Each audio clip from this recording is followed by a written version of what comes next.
La válvula cardíaca o las válvulas cardíacas pueden verse afectadas de forma congénita o adquirida.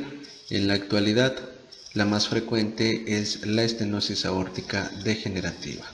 Tenemos, como lo observamos en la diapositiva, varias condiciones que pueden generar una valvulopatía, una cardiopatía isquémica, miocardiopatías, como ya lo vimos en el módulo pasado, hipertensión arterial, cardiopatías congénitas, arritmias, hipertensión pulmonar, tromboembolismo pulmonar, pericarditis, fiebre reumática, igual como lo mencionamos en su momento en el módulo de fiebre reumática, o inclusive de endocarditis infecciosa, que el punto culminante es la afección valvular. Un detalle importante en cuanto a los estudios de incidencia y prevalencia es que estos suelen referirse a valvulopatías graves que requieren atención médica, tratamiento o intervención quirúrgica, pues las leves son un hallazgo incidental frecuentemente en individuos sanos. Según la velocidad de instauración, una misma valvulopatía puede provocar cuadros clínicos diferentes por la distinta adaptación de las cámaras cardíacas, vascularización pulmonar y mecanismos de compensación. Podemos llegar a tener que cuando la instauración generalmente es crónica, cuando es aguda, generalmente se tolera muy mal, conduciendo rápidamente a una insuficiencia cardíaca con bajo gasto y edema pulmonar.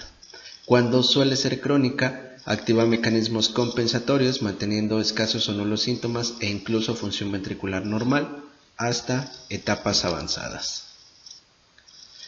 En condiciones generales, siendo específicos para el caso de las estenosis de las válvulas semilunares, en algún momento van a generar una poscarga elevada que se compensa con hipertrofia concéntrica ventricular como parte de su fisiopatología y como podemos observar en la diapositiva, manteniendo una buena función sistólica hasta que claudica el miocardio.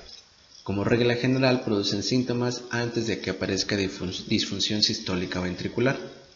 Por otra parte, las insuficiencias valvulares producen sobrecarga de volumen con hipertrofia excéntrica que se asocia a una dilatación ventricular progresiva, que finalmente es compensadora pero que progresivamente degenera en fallo ventricular. En las estenosis de las válvulas auriculoventriculares se producen síntomas por elevación de presiones en la aurícula correspondiente y a la par una congestión retrógrada del sistema venoso. En este caso, si es pulmonar, en la estenosis mitral, o sistémico si estamos en una estenosis tricuspide. Pero los ventrículos no se ven afectados ya que se encuentran protegidos del aumento de la presión o del volumen. En condiciones generales, la clínica de las valvulopatías puede ser anterógrada o retrógrada. En las valvulopatías del lado izquierdo del corazón se transmiten retrógradamente la presión elevada al lecho vascular pulmonar, con aparición de disnea y edema pulmonar. Este lecho corresponde aumentando sus resistencias, lo que inicialmente protege del edema pulmonar, pero de mantenerse conduce a varios cambios orgánicos irreversibles en las arteriolas pulmonares, con hipertensión pulmonar y fallo derecho secundario. Las valvulopatías pueden manifestarse también por aparición de complicaciones, embolias, endocarditis, arritmias o muerte súbita. Y en ocasiones, para detectar síntomas ocultos, es útil la ergometría. Empezamos con la estenosis mitral. Por definición, se entiende estenosis cuando el área valvular mitral se reduce a medida que progresa, aparece un gradiente de presión diastólica entre aurícula y ventrículo izquierdo. La causa más frecuente de estenosis mitral es la fiebre reumática. Esta estenosis es la valvulopatía más frecuente asociada a la fiebre reumática, con predilección por el sexo femenino. Otras causas menos frecuentes son congénitas, que corresponden al síndrome carcinoide. Ciertas masas que aparecen en la aurícula izquierda, el mixoma auricular o trombos de gran tamaño pueden producir un compartimiento hemodinámico similar al de la estenosis mitral. En cuanto a la fisiopatología, tenemos que cuando el área mitral se reduce, aparece un aumento de la presión en la aurícula izquierda y de forma retrógrada en venas y capilares pulmonares, que explica en su momento la aparición de disnea como síntoma principal de la enfermedad. Si la estenosis es grave, la presión arterial pulmonar suele estar elevada, incluso en reposo, lo que origina un incremento de la poscarga del ventrículo derecho, como observamos en la diapositiva, e incluso también en casos avanzados insuficiencia valvular pulmonar y tricuspidia. Y puede llegarse a asociar también clínica de insuficiencia cardíaca derecha. Inicialmente la hipertensión pulmonar es pasiva por transmisión retrógrada de la presión elevada en la aurícula izquierda y por vasoconstricción arteriolar. Reversiblemente puede en algún momento generar cambios histológicos en la pared de las arteriolas pulmonares que ya a partir de ese momento se torna irreversible. La arterioconstricción pulmonar protege en parte de un excesivo aumento de presiones en el lecho capilar pulmonar, disminuyendo así el edema. También puede asociarse a la presión diastólica del ventrículo izquierdo, que en un inicio es normal y conforme se desarrolla más esa estenosis o tiende a la cronicidad, esa presión diastólica se va alterando. El gasto cardíaco se mantiene normal en reposo en los casos leves o moderados, pero puede no aumentar de forma suficiente con el ejercicio y producir síntomas. En los casos de estenosis mitral grave, el gasto puede estar disminuido en reposo. Finalmente, la taquicardia acorta la diástole, por lo que aumenta el gradiente y empeora la situación hemodinámica y los síntomas del paciente. El efecto contrario pasa en caso de bradicardia.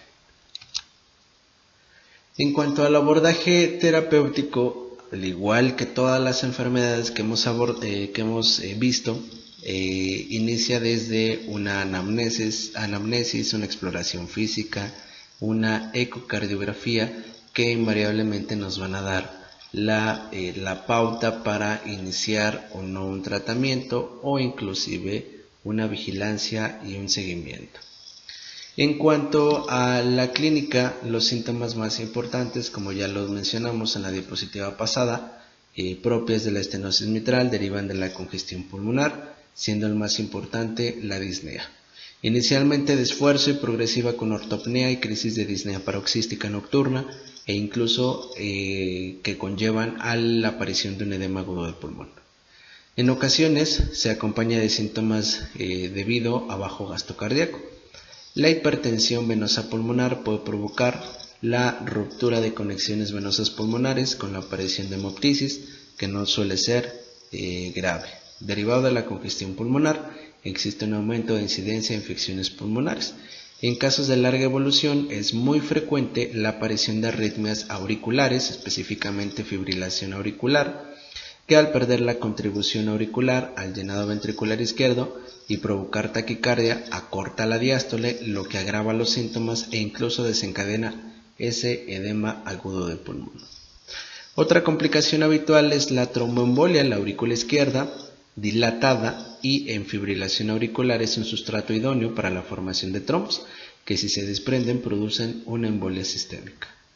Otros síntomas menos frecuentes son el dolor o la disfonía por compresión del nervio laríngeo recurrente por una aurícula izquierda muy dilatada, a esto se le conoce como el signo de Orne, e incluso la aparición de disfagia por compresión esofágica.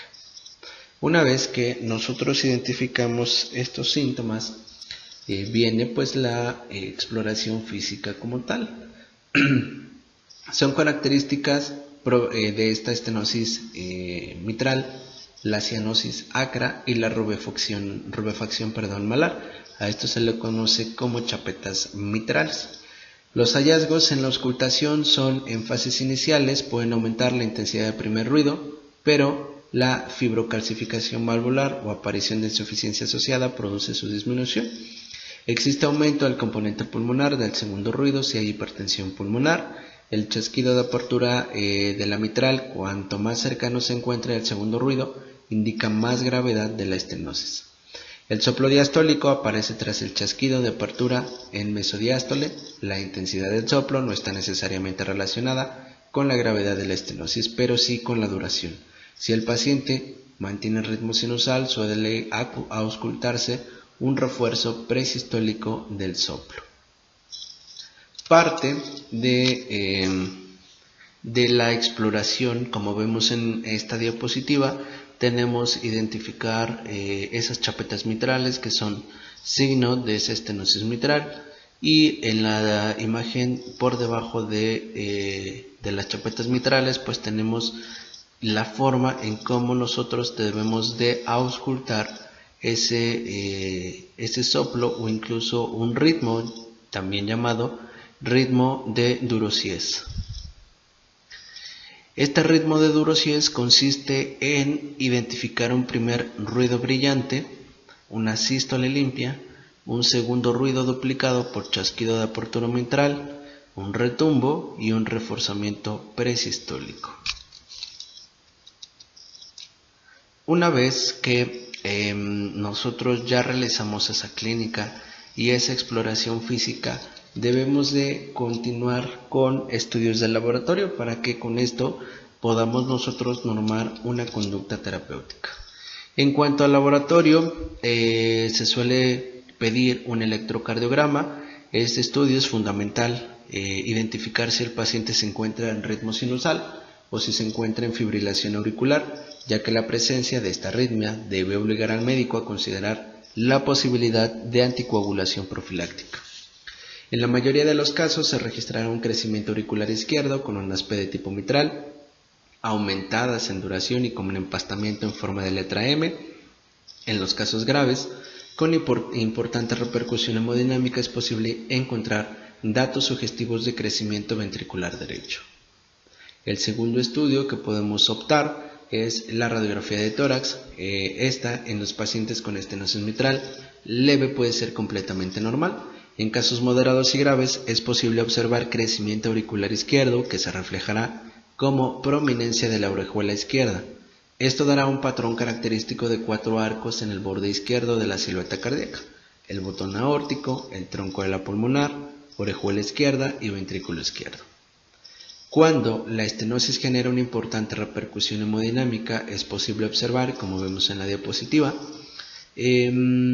datos de hipertensión venocapilar pulmonar, también llamadas líneas AB de Kerley, cefalización de la vasculatura pulmonar, ensanchamiento de los cilios pulmonares y, en casos graves, derrame pleural e incluso edema agudo de pulmón. Y finalmente, el ecocardiograma, como parte de esos estudios de gabinete, es fundamental porque nos va a permitir determinar ciertos aspectos y en base a ello iniciar un tratamiento expectante o un tratamiento dirigido. El ecocardiograma transtorácico es el método más útil para confirmar el diagnóstico y estratificar la severidad de la valvulopatía.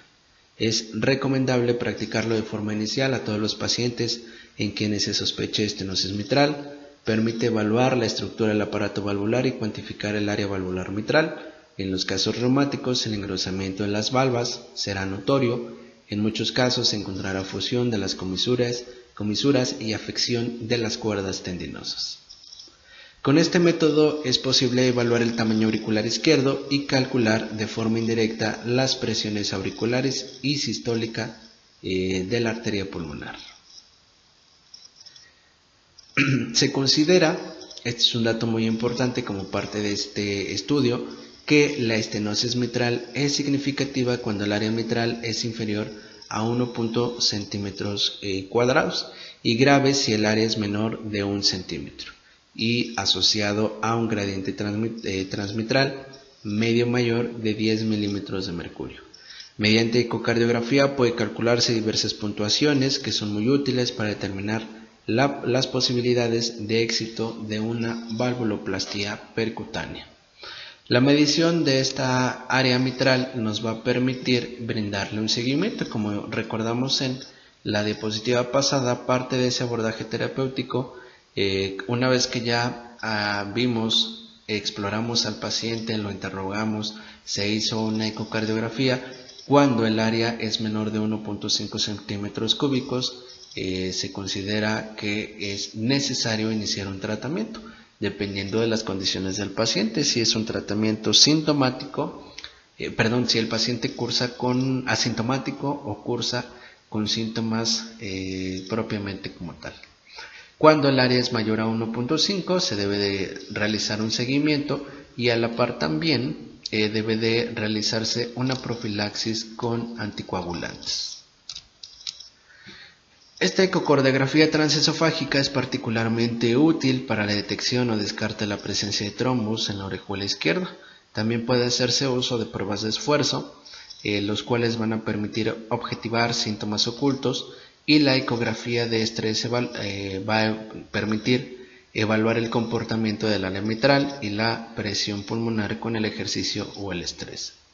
Finalmente, el cateterismo cardíaco no suele ser necesario recurrir a la evaluación invasiva de la estenosis mitral. La coraniografía prequirúrgica es obligatoria si existe indicación.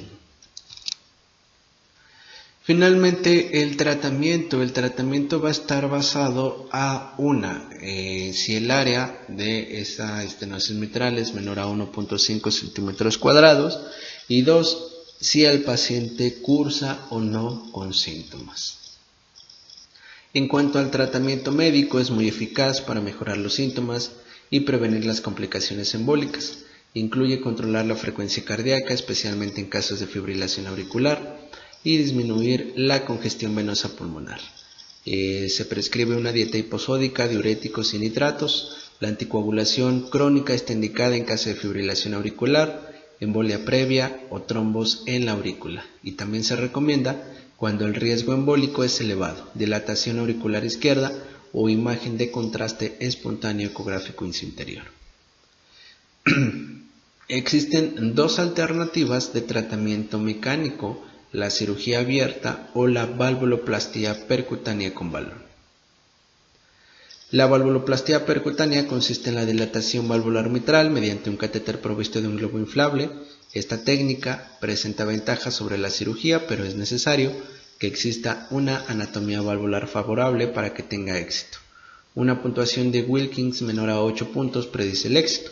Asimismo, es preciso descartar la presencia de insuficiencia mitral asociada moderada o grave, una intensa calcificación valvular o la presencia de trombos en esa aurícula izquierda.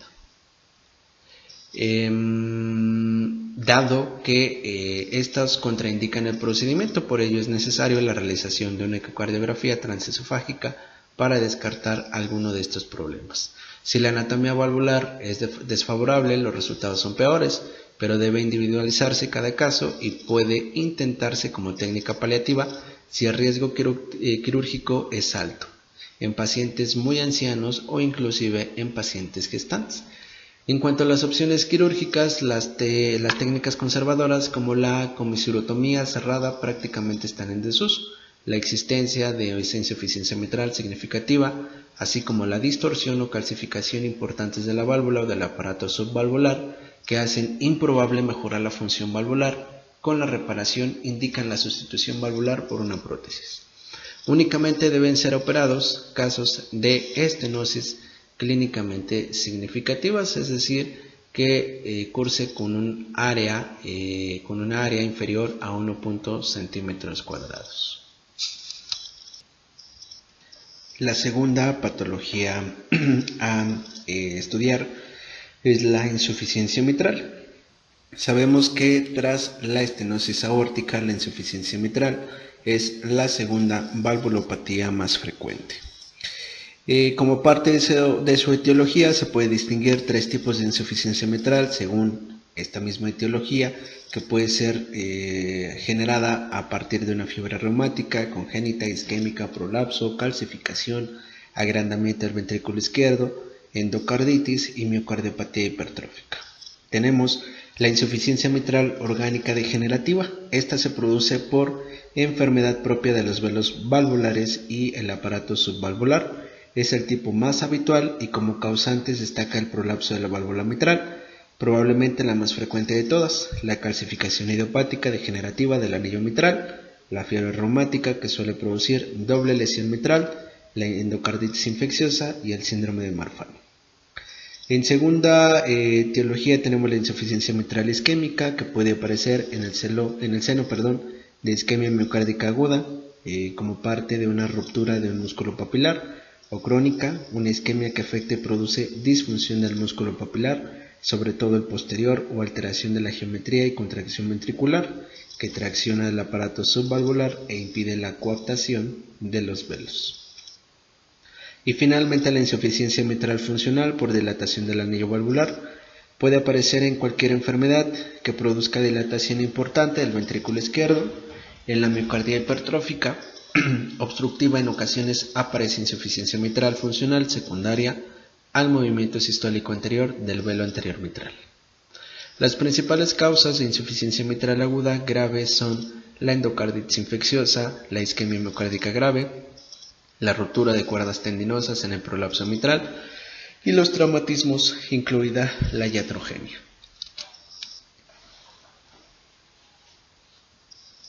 Como parte de la fisiopatología, tenemos que esta fisiopatología puede estar determinada dependiendo del tiempo de evolución de la enfermedad. Tenemos cambios hemodinámicos en una insuficiencia mitral crónica o cambios hemodinámicos en una insuficiencia mitral aguda. En cuanto a una crónica, pues tenemos que con el regreso de sangre a través de la válvula mitral, en la sístole ventricular se eleva la presión de la aurícula izquierda y por ende comienza a dilatarse. La dilatación auricular progresiva refleja este súbito incremento de presión a las venas pulmonares, produciendo hipertensión venocapilar pulmonar. Posterior a esto, la sangre que es regurgitada en el latido previo nuevamente regresa al ventrículo izquierdo junto con la sangre del llenado auricular normal. Esta carga excesiva de volumen en el ventrículo izquierdo lo llevan a dilatarse, aumentando la longitud de sus sarcómeras y produciendo entonces una hipertrofia excéntrica. Este aumento en el volumen mediante el mecanismo de Frank-Starling y la hipertrofia mejoran el desempeño del ventrículo izquierdo a niveles supranormales, pues la precarga se encuentra aumentada y la poscarga se encuentra normal o baja. Siempre es importante recordar que la aurícula izquierda es una cámara de baja presión y por lo tanto el vaciamiento ventricular se facilita. El aumento del volumen diastólico final del ventrículo izquierdo mejora la función sistólica vía el mecanismo de Frank-Starling, dado que aproximadamente la mitad del volumen que se expulsa durante la sístole es regurgitado, la poscarga no aumenta a pesar de la gran cantidad de volumen que maneja el ventrículo izquierdo. Es decir, que no aumenta la poscarga a pesar de un aumento importante en el gasto cardíaco. Y finalmente, con el tiempo, la compensación sistólica se va deteriorando. Esto en algún momento va a generar síntomas como parte de esa insuficiencia mitral crónica. Los síntomas, tenemos la aparición de disnea de esfuerzo, disnea paroxística nocturna, ortopnea, fatiga, edema y otros síntomas debidos a una falla cardíaca congestiva, palpitaciones en particular por fibrilación auricular, al igual que la estenosis, disfagia por compresión del esófago por aurícula izquierda dilatada o dolor torácico atípico como suele ser en el síndrome de Barlow. A diferencia de una insuficiencia mitral que está asociada a un aumento de manera súbita y en gran medida de la presión de la aurícula izquierda, esta aurícula no tiene tiempo para compensar este incremento de volumen y la presión es reflejada de inmediato al lecho venocapilar pulmonar. Y finalmente el ventrículo izquierdo, debido a la gran sobrecarga de volumen, termina por claudicar y el paciente puede fallecer en horas o en pocos días si no recibe tratamiento quirúrgico de urgencia. El síntoma importante de una insuficiencia mitral aguda y el más común, por lo cual el paciente acude a un servicio de urgencias, es que el paciente suele presentarse con un edema agudo de pulmón. En cuanto a la clínica, tenemos que la insuficiencia mitral grave puede aparecer síntomas similares a los de la estenosis mitral, pero con ciertos matices. Los datos de congestión pulmonar son llamativos en la insuficiencia mitral aguda, pero suelen ser tardíos en la insuficiencia crónica. Sin embargo, los datos de bajo gasto anterior grado suelen ser más precoces que la congestión, con los congestivos en la insuficiencia crónica y pueden acompañar el edema agudo de pulmón en esa insuficiencia mitral aguda. En casos de larga evolución con hipertensión pulmonar, los datos de fallo derecho son menos frecuentes que en la estenosis mitral. Las embolias, hemoptisis y fibrilación auricular también son menos habituales que en la estenosis. Como parte de una exploración física, la presión arterial suele ser normal. Si se produce fallo derecho por hipertensión pulmonar, puede existir elevación de la presión venosa yugular. Los datos característicos de la auscultación son la disminución de la intensidad del primer ruido. Cuando existe hipertensión pulmonar, puede aumentar la intensidad del componente pulmonar del segundo ruido y producir un desdoblamiento amplio del mismo. El tercer ruido indica que el volumen de regurgitación es importante. El soplo sistólico se localiza en foco mitral y suele irradiarse a la axila, aunque a veces lo hace hacia la base del corazón. Es intenso y suele ser holo sistólico decreciente. En la insuficiencia mitral aguda grave, este soplo es evidente y corto. En la mitral isquémica crónica también suele ser de baja intensidad. Puede también a la par detectarse un cuarto ruido en casos de mantener ritmo sinusal y en ocasiones se oye un soplo diastólico corto de llenado por hiperflujo a través de esa válvula mitral.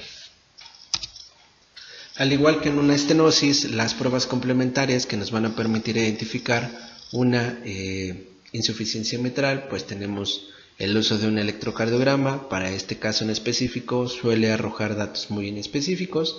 Una tele de tórax, cuando esta insuficiencia mitral es crónica, pueden aparecer datos similares a una estenosis, a los que se añade el crecimiento del ventrículo izquierdo. La calcificación del anillo, o la válvula en ocasiones se detecta en la radiografía.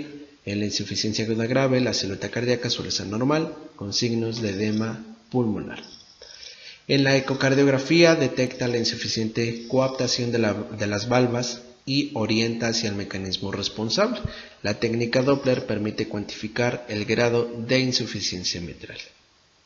Asimismo, es importante evaluar el estado del ventrículo izquierdo, tamaño y función, y la presión pulmonar. Para evaluar la posibilidad de reparación mitral suele ser necesaria la realización de una ecocardiografía transesofágica. Como peculiaridad, la insuficiencia mitral isquémica puede presentar un comportamiento dinámico y aumentar de forma llamativa su grado si aparece isquemia, hipertensión, arritmias o durante el ejercicio, por lo que la ecocardiografía de estrés puede ser conveniente en algunos casos.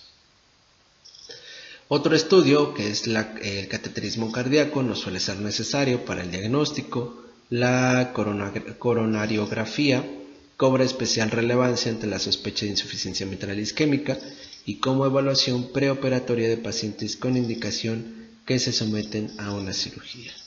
La determinación de la capacidad funcional mediante una prueba de esfuerzo puede ayudar en la valoración clínica. Sin embargo, el diagnóstico va a estar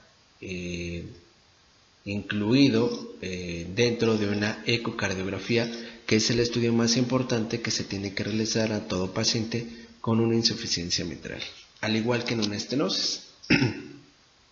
En cuanto al tratamiento, el tratamiento médico en la insuficiencia mitral orgánica crónica, los IECA, así como los beta bloqueantes, la espironolactona, son beneficiosos y pueden utilizarse en pacientes con insuficiencia avanzada y síntomas graves no candidatos a cirugía. O si hay síntomas residuales tras esta, no hay evidencia de uso cuando no existe insuficiencia cardíaca. Para disminuir la congestión, los diuréticos y los nitratos pueden ser eficaces, así como la digoxina en casos de fibrilación auricular o de insuficiencia cardíaca. En la insuficiencia mitral isquémica es prioritario evaluar las posibilidades de revascularización y llevarla a efecto si es posible, combinando con el tratamiento habitual de la enfermedad coronaria. En casos de disfunción ventricular, especialmente en insuficiencia mitral secundaria a dilatación del anillo, está indicado el tratamiento habitual del fallo sistólico avanzado con IECAs, betabloqueadores, espironolactona, que además es la actuación de elección antes de plantearse un tratamiento quirúrgico en este tipo de padecimientos. La actitud ante la fibrilación auricular es análoga a la descrita en la estenosis mitral. Si bien el riesgo embólico puede ser menor en la insuficiencia, en casos de aguda grave es necesario el tratamiento intensivo con vasodilatadores para reducir precarga y poscarga, es decir, el uso de nitratos, nitroprusiato, diuréticos, inotrópicos y el balón intraórtico de contrapulsación en casos de shock. Al igual que en una estenosis, también tenemos el uso de un tratamiento quirúrgico. La intervención quirúrgica de urgencia está indicada en todos los casos de insuficiencia mitral aguda. El procedimiento general de actuación frente a esta insuficiencia mitral crónica lo podemos ver en la diapositiva anterior. En la insuficiencia mitral orgánica crónica, la aparición de síntomas indica la intervención quirúrgica. No obstante, la presencia de disfunción ventricular severa con una fracción de expulsión del ventrículo izquierdo menor al 30% o un diámetro telesistólico del ventrículo izquierdo superior a 55 milímetros, limita el beneficio de la intervención quirúrgica. En estos casos se debe considerar la cirugía cuando son refractarios al tratamiento farmacológico, hay alta probabilidad de reparación duradera y baja comorbilidad, pudiéndose considerar si la probabilidad de reparación duradera es baja. En pacientes asintomáticos es preciso realizar un estrecho seguimiento.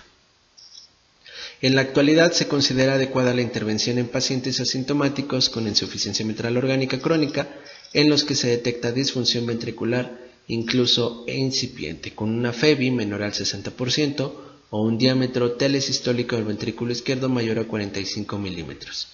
De no existir, es razonable indicarla si aparecen datos de compromiso retrógrado significativo, como la aparición de fibrilación auricular o hipertensión pulmonar, es decir, una presión sistólica pulmonar mayor a 50 milímetros de mercurio en reposo. Cuando la fracción de expulsión del ventrículo izquierdo está conservada, hay alta probabilidad de reparación duradera y bajo riesgo quirúrgico, y por lo cual se debe considerar en casos de ruptura de válvulas y diámetro telesistólico del ventrículo izquierdo mayor o igual a 40 milímetros. Y se puede considerar también si existe dilatación de la aurícula izquierda o hipertensión pulmonar con el ejercicio. En el resto de los casos asintomáticos se hace un seguimiento estrecho. A la par, también podemos tener que si el paciente se va a someter a una cirugía de revascularización coronaria y coexiste insuficiencia mitral isquémica severa, está indicada la cirugía mitral al mismo tiempo que la revascularización. Y si esta insuficiencia es moderada, también se realiza siempre que la válvula se considere reparable. Se debe considerar la cirugía para pacientes asintomáticos con insuficiencia mitral grave y una FEBI menor al 30%, que son candidatos a revascularización y con evidencia de viabilidad. Para los pacientes a los que no se puede someter a cirugía de revascularización con síntomas invalidantes por la insuficiencia mitral y refractarios a un tratamiento médico, la cirugía mitral únicamente se contempla en casos de función ventricular aceptable, mayor al 30%, y una escasa comorbilidad que confiere un riesgo perioperatorio razonable. Sin embargo, si el paciente presenta síntomas relacionados con su situación coronaria no revascularizable, no se debería indicar cirugía sobre la válvula mitral, independientemente de su gravedad. En otros casos, el paciente es candidato a una evaluación para trasplante. Para el caso de la insuficiencia mitral funcional por dilatación del anillo, el tratamiento estándar es el mismo que la insuficiencia cardíaca, seguido de trasplante si éste falla. No obstante, en casos muy seleccionados puede plantearse una cirugía reparadora mitral. La técnica quirúrgica de elección es la cirugía reparadora de la válvula. Algunas etiologías como el prolapso mitral la hacen mucho más eficaz que otras como la reumática. La alternativa es el recambio valvular por una prótesis. Tras esta reparación, debe recomendarse el tratamiento anticoagulante durante al menos 3 meses, pasando después generalmente a la antiagregación crónica. En casos seleccionados se puede considerar la intervención percutánea entre bordes con dispositivo MitraClip para insuficiencia mitral primaria grave y sintomática que cumpla criterios ecocardiográficos en pacientes inoperables o con alto riesgo quirúrgico.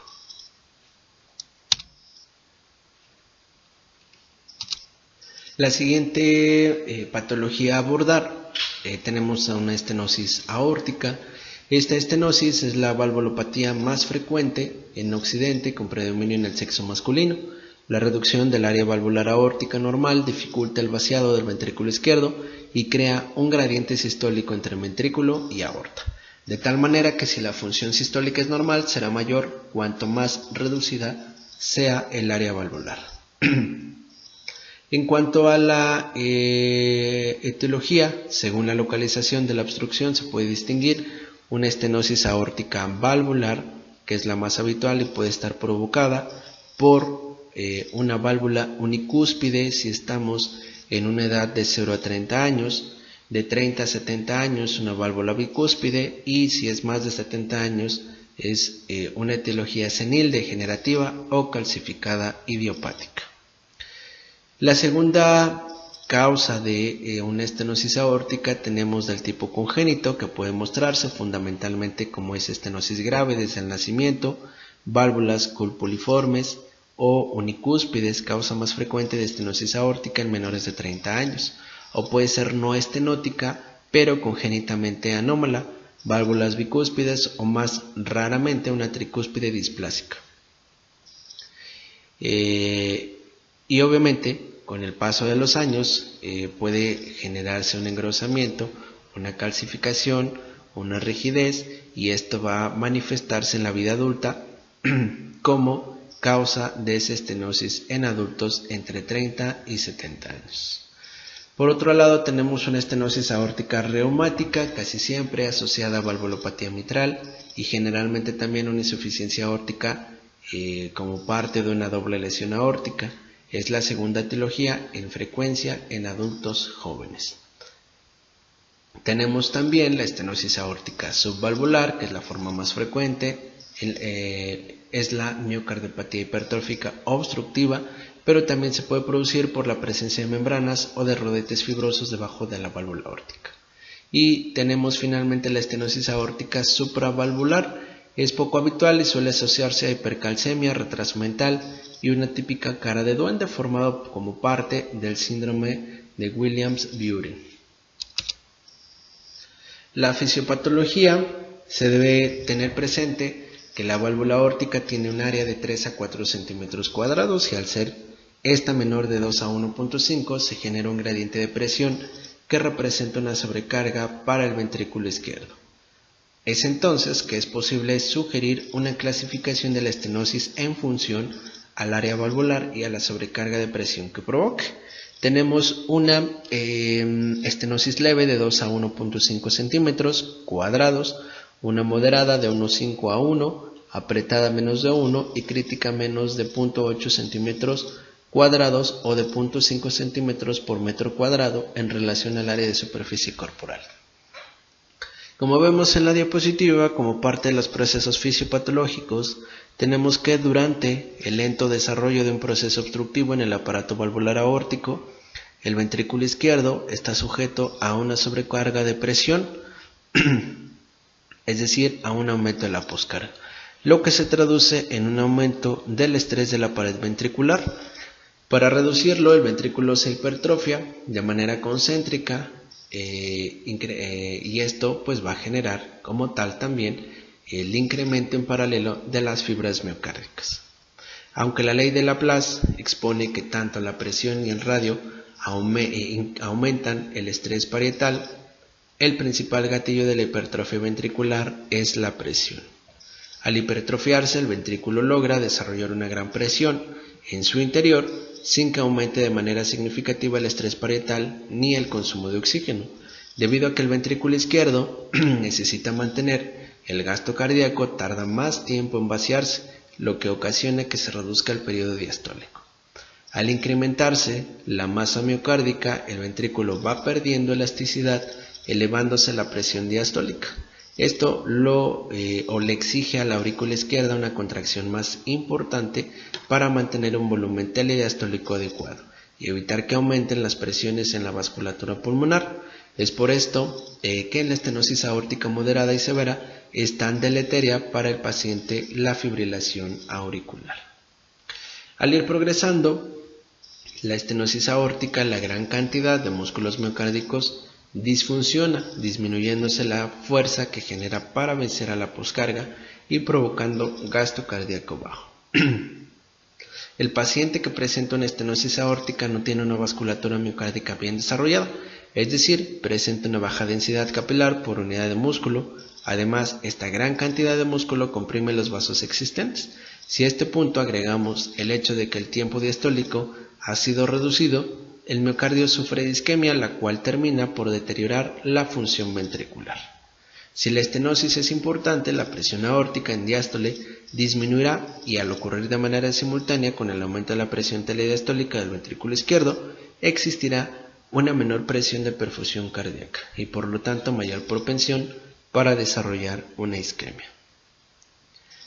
Finalmente, esta isquemia y la disfunción ventricular terminan en algún momento provocando una insuficiencia cardíaca. En cuanto a la clínica, la estenosis aórtica puede ser asintomática durante muchos años. Sin embargo, cuando aparecen síntomas, la enfermedad progresa rápidamente y el pronóstico se ve ensombrecido. Los 3 síntomas más importantes de la estenosis aórtica son la angina, el síncope de esfuerzo y la disnea. La angina, generalmente de esfuerzo, se debe al incremento de los requerimientos metabólicos del miocardio, junto con una disminución del aporte sanguíneo. Esto va de la mano por la compresión de las arterias coronarias por el miocardio hipertrofiado. Hasta la mitad de los pacientes asocian aterosclerosis coronaria que contribuye a la aparición de la angina. El síncope suele ser de esfuerzo por la capacidad de aumentar el gasto cardíaco con el ejercicio. Más excepcionalmente, puede deberse a arritmias o a bloqueos de la conducción. Los pacientes con estenosis aórtica tienen más riesgo de muerte súbita debido a arritmias ventriculares que la población general, pero este riesgo aumenta de forma exponencial cuando la valvulopatía se hace sintomática, siendo excepcional en los pacientes asintomáticos. La disnea, finalmente de esfuerzo por elevación de las presiones de llenado o de la disfunción ventricular, tradicionalmente se ha considerado el síntoma de peor pronóstico. En la actualidad, al igual que en una estenosis o en una insuficiencia mitral, es el síntoma más frecuente. En esta estenosis aórtica puede presentarse una serie de complicaciones como son la endocarditis infecciosa, embolias sistémicas, hemorragia digestiva en el seno del síndrome de Hyde, estenosis aórtica junto con una hemorragia digestiva por angiodisplasia de colon que puede revertir tras el tratamiento quirúrgico de esa valvulopatía. Asimismo, se han desarrollado o se han descrito la asociación de estenosis aórtica con un tipo de enfermedad de von Willebrand debido al flujo turbulento a través de la válvula estenóstica. La válvula bicúspide en ocasiones se asocia a aneurismas de aorta ascendente o a la presencia de una coartación aórtica. La exploración física, la presión arterial puede ser normal o baja y el pulso arterial periférico puede ser anácroto, es decir, que suele ser de escasa amplitud. El impulso apical suele ser sostenido y habitualmente no está desplazado, puede ser doble debido a la contracción auricular activa. En ocasiones el soplo es palpable como frémito en la base, huecos supraesternal y carótidas. En la auscultación destacan los siguientes signos exploratorios. Puede haber un clic de apertura de la válvula aórtica en algunos niños y jóvenes con estenosis aórtica congénita que desaparece cuando la válvula se vuelve rígida y se calcifica.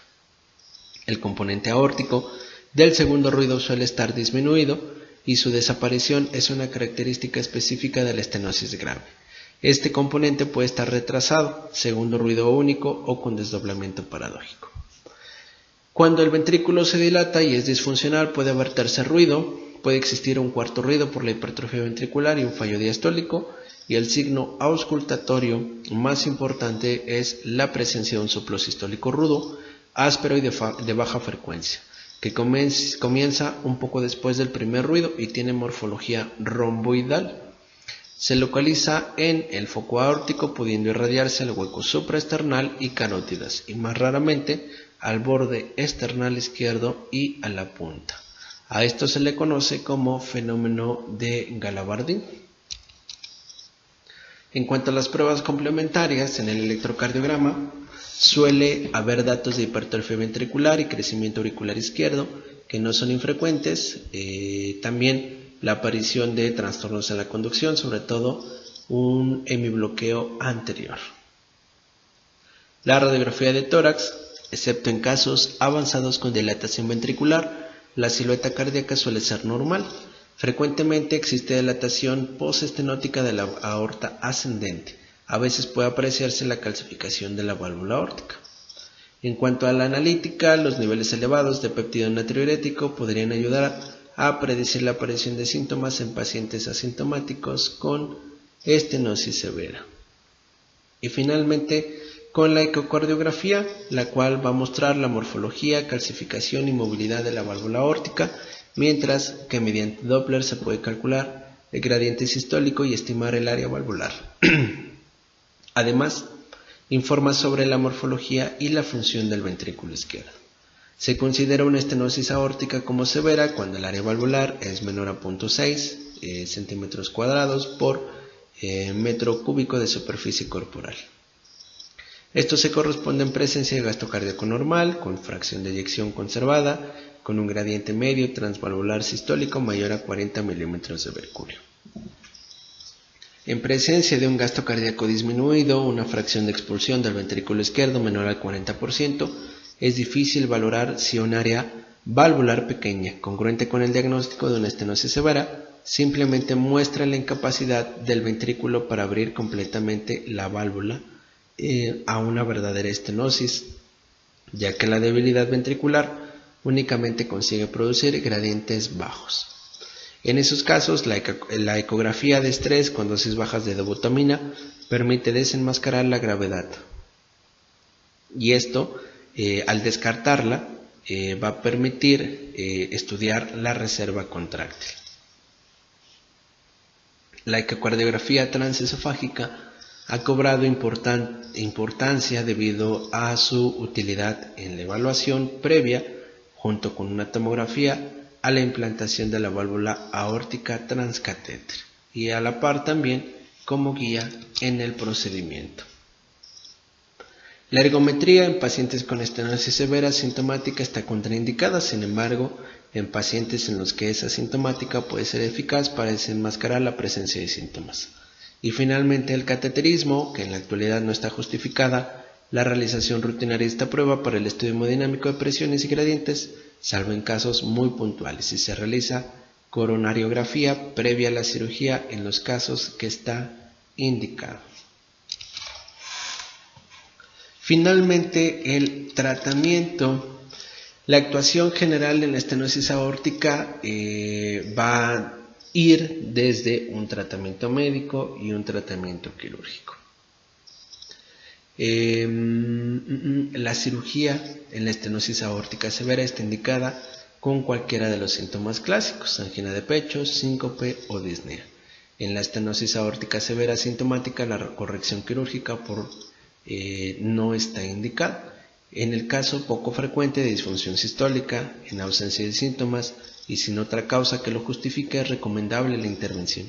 Asimismo, se indica la intervención en los individuos que padecen estenosis aórtica moderada con la presencia de una área de 1 a 1.5 centímetros cuadrados o severa si se van a someter a cirugía sobre la aorta, coronarias u otra válvula.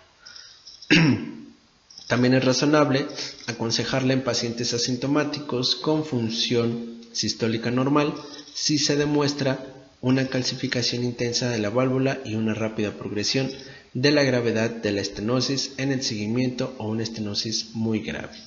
La disfunción ventricular, incluso grave, producida por la estenosis aórtica, habitualmente regresa tras la cirugía, por lo que no contraindica la intervención. El tratamiento de elección de una estenosis aórtica severa es el reemplazo valvular por una prótesis. En los sujetos con enfermedad coronaria e indicación de revascularización, debe practicarse la derivación coronaria en el mismo acto quirúrgico. En caso especial, los niños con esa estenosis, el tratamiento de elección es una valvuloplastía percutánea con balón. En los adultos, esta valvuloplastía se limita a hacer una técnica paliativa en pacientes hemodinámicamente inestables y con un alto riesgo quirúrgico. El tratamiento médico desempeña un papel muy limitado en pacientes sintomáticos en espera de cirugía, o si esta no puede realizarse, es posible administrar digoxina cuando existe disfunción sistólica, dieta hiposódica y diuréticos con precaución para no disminuir el gasto cardíaco, y evitar el ejercicio físico intenso y los beta bloqueadores. Los vasodilatadores están generalmente contraindicados, pero los IECAs o los ARA2 son aconsejables en pacientes con disfunción sistólica e insuficiencia cardíaca, e incluso el nitroprusiato bajo control hemodinámico intensivo en algunos casos puede resultar útil, y a la par también si el paciente cursa con un edema agudo de pulmón. Y para terminar y concluir este módulo hablaremos de la insuficiencia aórtica. En esta insuficiencia pues consiste en la existencia de una deficiente coaptación de las válvulas aórticas en diástole, con lo que aparece regurgitación de sangre desde la aorta al ventrículo izquierdo, que padece una sobrecarga de volumen en la diástole. En cuanto a la etiología, en la actualidad predomina la insuficiencia aórtica asociada a enfermedades de la raíz de la aorta y de la válvula bicúspide. Se puede diferenciar entre la insuficiencia aórtica producida por alteración de los velos valvulares o del anillo sobre el que se inserta. Tenemos cuando es aguda, derivado de una endocarditis infecciosa, o crónica de una fiebre reumática, si estamos a nivel valvular, o por dilatación del anillo puede derivarse de una disección de aorta, si es aguda, o si es crónica de una enfermedad de Marfan. La insuficiencia por afectación de los velos puede estar producida por la fiebre reumática, el prolapso de alguna de las valvas en la válvula aórtica bicúspide y otras anomalías congénitas, conjuntivopatías, degeneración mixomatosa de la válvula o de forma aguda por endocarditis infecciosa y traumatismos cerrados cardíacos. Entre las causas de insuficiencia aórtica por dilatación del anillo valvular destaca la dilatación, aneurisma de aorta ascendente, el síndrome de Marfan, necrosis quística de la media, ectasia anuloaortical, aortis sifilítica, enfermedad de Beckett, y de forma aguda la disección aórtica del tipo A, que produce la desinserción de uno o de ambos anillos. En cuanto a los signos físicos, los pacientes con insuficiencia aórtica crónica suelen permanecer asintomáticos durante años hasta que aparece la dilatación y la disfunción sistólica del ventrículo izquierdo. No es excepcional que en esa fase de compensación el paciente note palpitaciones por la percepción de los latidos hiperdinámicos. El síntoma más importante es la disnea de esfuerzo, que posteriormente progresa. El dolor torácico es frecuente, atípico por el latido hiperdinámico del corazón sobre la pared torácica o típico por isquemia miocárdica. El síncope es infrecuente. En fases avanzadas puede aparecer síntomas de bajo gasto, anterógrado e hipertensión pulmonar con datos de falla derecha. El ejercicio físico moderado suele tolerarse bien, a diferencia de la estenosis aórtica, pues la taquicardización y reducción de resistencia periférica disminuyen el volumen de regurgitación. En la insuficiencia aórtica aguda grave aparecen signos de bajo gasto cardíaco anterógrado, acompañado habitualmente del edema agudo del pulmón. Los signos en la palpación y en la auscultación de hiperdinamia pueden estar ausentes y el soplo diastólico es de menor duración. En cuanto a la exploración física, puede aparecer signos que son consecuencia de los latidos periféricos hiperdinámicos, pulso magnus, celer et altus, en ocasiones el pulso es biferens, la presión arterial sistólica suele estar elevada y la diastólica disminuida, aumentando así la presión diferencial del pulso. El impulso apical es hiperdinámico y se desplaza lateral e inferiormente por la dilatación del ventrículo izquierdo. Puede palparse un frémito por el soplo diastólico en el borde esternal izquierdo o sistólico a consecuencia de un hiperflujo a nivel del hueco supraclavicular y carotidio. En la auscultación destacan los siguientes signos exploratorios. Tenemos la intensidad del componente aórtico del segundo ruido, suele estar disminuido, puede haber tercer ruido y a veces un cuarto. El soplo diastólico comienza inmediatamente después del segundo ruido, en decreciendo de alta frecuencia, que se ausculta mejor en el foco aórtico y en el accesorio, que es el foco de Erb. El soplo es generalmente más intenso y más largo cuanto más grave sea la insuficiencia. En caso de ser crónica, pues en la aguda suele ser corto. A la par también puede existir un soplo mesosistólico por hiperflujo en la válvula aórtica, Puede mostrarse también un soplo mesodiastólico o presistólico localizado en la punta por el choque del chorro de la regurgitación en la válvula mitral, en algunos casos denominado soplo de Austin-Flint, que no implica estenosis mitral orgánica. Hallazgos de insuficiencia cardíaca y de hipertensión pulmonar. Las maniobras que incrementan la regurgitación aumentan la intensidad del soplo y las que reducen la regurgitación también disminuyen el soplo. En cuanto a las pruebas complementarias en el electrocardiograma, cuando la insuficiencia es crónica suele haber signos de crecimiento ventricular izquierdo, cuando es aguda no suele existir signos de dilatación, pero sí pueden producirse cambios en el segmento ST y en la onda T. En la radiografía, el dato radiológico típico es la cardiomegalia a expensas de la dilatación del ventrículo izquierdo. Asimismo, la aorta ascendente puede estar dilatada. La calcificación de la válvula aórtica es poco frecuente. Cuando la insuficiencia es aguda, predominan los signos de congestión pulmonar con escasa dilatación. En cuanto a la ecocardiografía, esta prueba muestra la incompleta coaptación de las válvulas aórticas. En diástole y mediante Doppler es posible estimar la gravedad de la insuficiencia.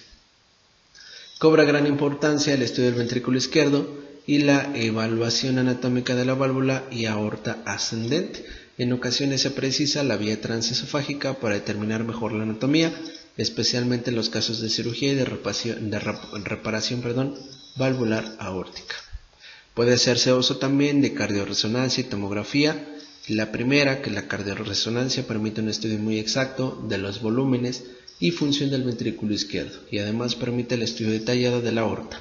La tomografía torácica también permite la evaluación de la aorta, siempre que esa insuficiencia se asocia a dilatación aórtica detectada en la ecografía, especialmente en aorta bicúspide y síndrome de Marfan. Está indicada la realización de tomografía o resonancia para su estudio. Y finalmente, el cateterismo puede realizarse en los escasos pacientes en los que la ecografía no permite confirmar la gravedad o no de la insuficiencia. La coronariografía con vistas a la cirugía se realiza en caso de existir indicación. Y finalmente el tratamiento, el procedimiento general de actuación frente a la insuficiencia aórtica, podemos verlo en la diapositiva. En los pacientes sintomáticos con insuficiencia severa existe una indicación 100% quirúrgica. El problema se encuentra en que con frecuencia los síntomas aparecen cuando ya hay disfunción ventricular izquierda y esta no se recupera con la cirugía tan satisfactoriamente como la estenosis aórtica. Por esos motivos es necesario un seguimiento clínico y ecocardiográfico estrecho para detectar signos incipientes de disfunción ventricular del ventrículo izquierdo. En los pacientes asintomáticos y con función ventricular preservada, una FEBI mayor al 50%, la presencia de una gran dilatación ventricular y que propiamente predice mala evolución clínica, es importante indicar la intervención quirúrgica. Por tanto, los pacientes con insuficiencia aórtica grave asintomáticos sin disfunción y dilatación ventricular izquierda no tienen indicación quirúrgica. Mención especial merece la dilatación significativa acompañante de la aorta ascendente, pues a partir de las cifras que tenemos que es la dilatación aórtica superior a 45 milímetros en el síndrome de Marfan y mayor de 50 milímetros en la válvula aórtica bicúspide. Estas cifras justifican la cirugía combinada, es decir, cirugía valvular y cirugía aórtica.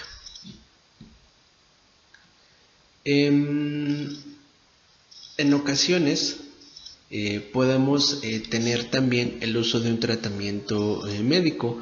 No se ha demostrado que el empleo sistemático de vasodilatadores en pacientes asintomáticos con fracción de expulsión del ventrículo izquierdo mayor al 50% consigan retrasar la necesidad de una cirugía, por lo que únicamente tienen indicación si hay coexistencia de hipertensión arterial. Asimismo, estaría indicado un IECA si existe disfunción ventricular antes y o después de la cirugía o si esta cirugía está contraindicada. Así también es importante en presencia de dilatación aórtica en el síndrome de Marfan. En este caso se recomienda el empleo asociado de beta bloqueadores. Dado el riesgo familiar de los aneurismas en aorta torácica, se recomienda el cribado de los familiares de primer grado del caso índice mediante pruebas adecuadas de imagen en pacientes con síndrome de Marfan y debe considerarse para pacientes con válvula bicúspide y enfermedad de raíz aórtica.